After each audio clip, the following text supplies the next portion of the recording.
여러분, 최근 강남 부동산 시장에서 주목해야 할 변화가 생겼습니다.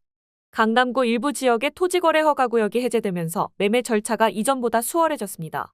이제 강남 부동산 시장은 어떤 방향으로 움직일까요? 가격은 오를까요? 아니면 안정될까요? 실거주자와 투자자들은 어떤 선택을 해야 할까요? 앞으로의 흐름을 예측해 보겠습니다. 끝까지 함께 해주세요. 먼저, 토지거래 허가구역이란 무엇일까요? 이 제도는 부동산 투기를 막기 위해 도입된 것으로 일정 면적 이상의 주택을 매입할 때 관할 구청장의 허가를 받아야 하는 규제입니다. 실거주 목적이 아닌 경우 허가를 받기가 까다로워 자연스럽게 거래량이 감소하는 효과가 있었습니다. 이번에 서울시가 해제한 지역은 삼성동, 대치동, 청담동, 압구정동 일부로 주로 재건축 단지들이 포함된 지역입니다. 다만 시장 과열 가능성을 고려해 일부 재건축 단지는 여전히 허가제가 유지됩니다. 이제 이 변화가 부동산 시장에 어떤 영향을 미칠지 살펴보겠습니다.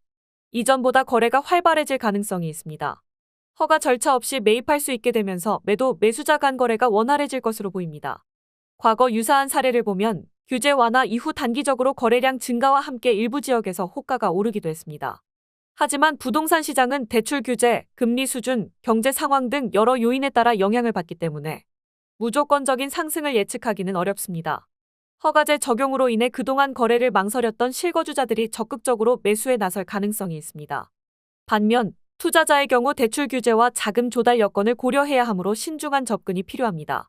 현재 부동산 시장에서는 이번 해제에 대해 다양한 반응이 나오고 있습니다.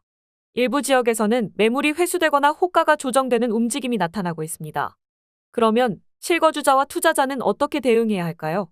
실거주자라면 규제 해제로 인해 선택지가 늘어난 만큼 주거 목적이라면 관심 있는 지역을 검토해 볼 수 있습니다. 다만 매수 시점에 대한 신중한 판단이 필요하며 단기적인 가격 변동을 고려해야 합니다. 투자 목적이라면 재건축 추진 단지에 관심이 있을 수 있습니다. 하지만 정부가 시장 과열 시 재지정을 검토한다고 밝힌 만큼 중장기적인 리스크도 고려해야 합니다.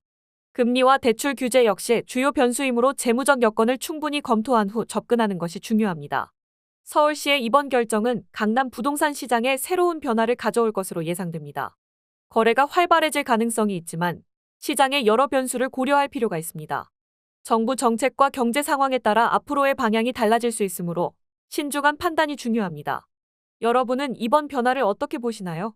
강남 부동산 시장에 어떤 영향을 미칠 것이라고 생각하시나요? 댓글로 여러분의 의견을 남겨주세요.